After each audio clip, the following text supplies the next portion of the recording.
नमस्ते दोस्तों, मैं doctor Bajrang Awasthi, general physician, Sai polyclinic, Kailash नगर।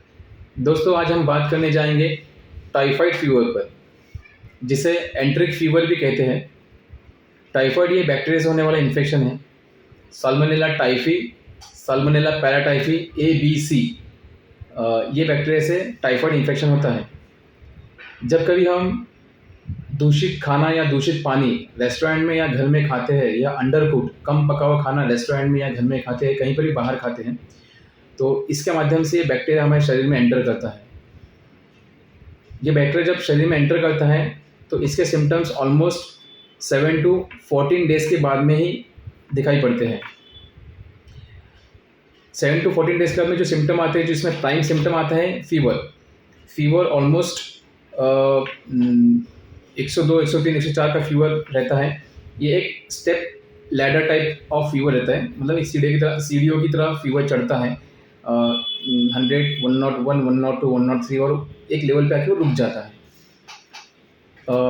टाइफाइड के पहले हफ्ते में जो सिम्टम्स आते हैं फीवर के साथ में, पेट में दर्द होना, पेट के राइट हिस्से में लीवर के पास में पेन होना, खाना कम हो जाना, थकान, वीकनेस फील होना, हेडेक, सर दर्द होना, बॉडी एक, बदन दर्द होना, ये फर्स्ट वीक में सिम्टम्स आते हैं। सेकेंड वीक के अंदर पेट के ऊपरी हिस्से के भाग में रोज स्पॉट नाम के रेड कलर के रैशेस आते हैं, जिसे रोज स्पॉट कहते हैं, जो कि 3 से 5 दिन में वो अपने आप कम हो जाते हैं। साथ ही साथ फीवर तो रहता ही है, वीकनेस और बढ़ जाता है, खाना और कम हो जाता है। पेशेंट की दिल की धड़कन थोड़ी स्लो हो जाती है, जिसे ब्रैडीकार्डिया कहते हैं। लीवर पे और तिल्ली पर, मतलब स्प्लीन पर सूजन आ जाती है, जिसे हेपेटोस्प्लीनोमेगाली कहते हैं। जब पेशेंट थर्ड वीक में होता है, थर्ड वीक के अंदर पेशेंट का वेट लॉस, मतलब वज़न कम होना शुरू हो जाता है। पेशेंट का पेट दर्द और बढ़ जाता है। पेशेंट को लूज मोशन स्टार्ट हो जाते हैं। लूज मोशंस में ब्लड आता है। अतड़ी जो आंत होते हैं, आंत के अंदर छाले होने के कारण ब्लड आना शुरू हो जाता है मोशंस के अंदर। और कभी कभी ये अगर से अल्सर्स, छाले बहुत गहरे होते हैं तो ये अतड़ियों को छेद कर देते हैं। छेद होने के कारण अतड़ियों में की जो गंदगी है वो पेट में फैलने के कारण पेशेंट की जान को धोखा होता है, जिसे परफोरेशन पेरिटोनाइटिस कहते हैं, एब्डोमिनल सेप्सिस कहते हैं। इसके वजह से पेशेंट की जान को धोखा होने की संभावना बढ़ जाती है। तीसरा हफ्ता बहुत डेंजर होता है टाइफाइड पेशेंट के लिए, अगर से उसे सही समय पर ट्रीटमेंट नहीं दिए गई तो। यूजुअली फर्स्ट वीक में ही अगर से ट्रीटमेंट स्टार्ट हो जाती है तो पेशेंट सेकेंड या थर्ड वीक में एंटर नहीं करता है। अभी टाइफाइड का हम निदान, मतलब डायग्नोसिस कैसे करेंगे? डायग्नोसिस के लिए जो परफेक्ट टेस्ट है, जैसे कि ब्लड कल्चर हम भेज कर टाइफाइड का निदान, डायग्नोसिस कर सकते हैं। ब्लड कल्चर यानी कि किसी पेशेंट का ब्लड सैंपल लिया जाता है 3 बॉटल्स में, अराउंड 10 to 20 ml ब्लड अलग अलग 3 बॉटल्स में लेकर उसे साल्मोनेला टाइफी, पैराटाइफी के बैक्टीरिया का ग्रोथ, उसमें बैक्टीरिया ग्रोथ किया जाता है। सेकेंड, स्टूल कल्चर, मतलब मोशंस जो होते हैं, हम डायरेक्ट मोशन को का भी कल्चर कर सकते हैं, उसमें देख सकते हैं कि उसमें बैक्टीरियल ग्रोथ है या नहीं, साल्मोनेला टाइफी या पैराटाइफी की। तीसरा है विडाल टेस्ट। विडाल टेस्ट तो ये कई सालों से चला आ रहा है। विडाल टेस्ट भी 2 टाइप के होते हैं, ये सभी लैब में होता है। विडाल टेस्ट 2 टाइप के होते हैं, एक स्लाइड टेस्ट होता है और एक ट्यूब टेस्ट होता है। ट्यूब टेस्ट ज़्यादा इम्पोर्टेंट होता है। ट्यूब टेस्ट के अंदर हम टाइटर चेक करते हैं। यूजुअली जब हम ये विडाल टेस्ट करते हैं, इसमें एक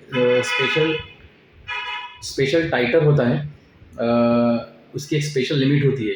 अगर से NT-TH टाइटर 1:160 के ऊपर होता है और NT-TO टाइटर 1:80 के ऊपर होता है, तब हम बोलेंगे कि पेशेंट का विडाल टेस्ट पॉजिटिव है, मतलब पेशेंट टाइफाइड से पीड़ित है, पेशेंट को टाइफाइड हुआ है। ठीक है।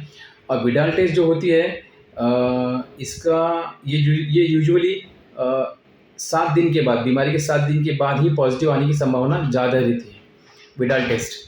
और जो ब्लड कल्चर होता है ये बहुत स्पेसिफिक होता है, स्टूल कल्चर, ब्लड कल्चर। ये जैसे ब्लड कल्चर जब भेजते हैं हम पेशेंट का, तो ऑलमोस्ट 3 to 4 डेज़ के अंदर हमें पता चल जाता है कि ये पेशेंट को टाइफाइड है या नहीं है। तो ध्यान रखिए, जब कभी आपको इस टाइप का बुखार या फ़ीवर होता है, इस टाइप के सिम्पटम्स आपको दिखाई दे रहे हैं, या आपको लग रहा है कि कहीं कुछ बाहर खाने में या शादी में, मैरिज फंक्शन में या पार्टीज़ में या होटल्स में कुछ खाने में आया, उसके बाद में आपको फ़ीवर आ रहा है, पेन हो रहा है, पेट में दर्द हो रहा है, बदन दर्द कर रहा है, तो पास के क्लिनिक अस्पताल में जाके चेकअप करवा लीजिए।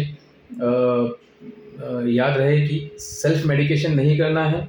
ऑन द काउंटर पेट की दर्द की गोली या फिर एंटीबायोटिक, रैंडमली एंटीबायोटिक मेडिकल वाले से नहीं लेना है।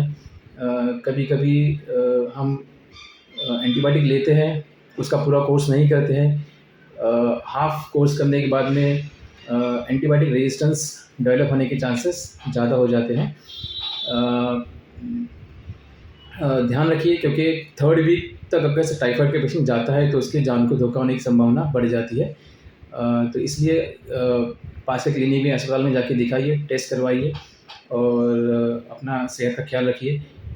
फ्रेश फूड खाइए, वेल कुक्ड फूड खाना है, अच्छा पका हुआ खाना खाना है, अच्छा पानी पीना है, क्लीन सैनिटेशन हैबिट, मतलब सफाई का ध्यान रखना है घर में बाहर भी, और खाने से पहले हैंड वॉश करना है।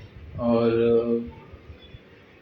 कुछ भी प्रॉब्लम हो, परेशानी हो, कुछ सवाल हो तो आप कॉल कर सकते हैं, मैसेज कर सकते हैं, आकर दिखा सकते हैं साई पॉलीक्लिनिक में। खुद का ध्यान रखिए और आपके परिवारजनों का भी ध्यान रखिए। नमस्ते।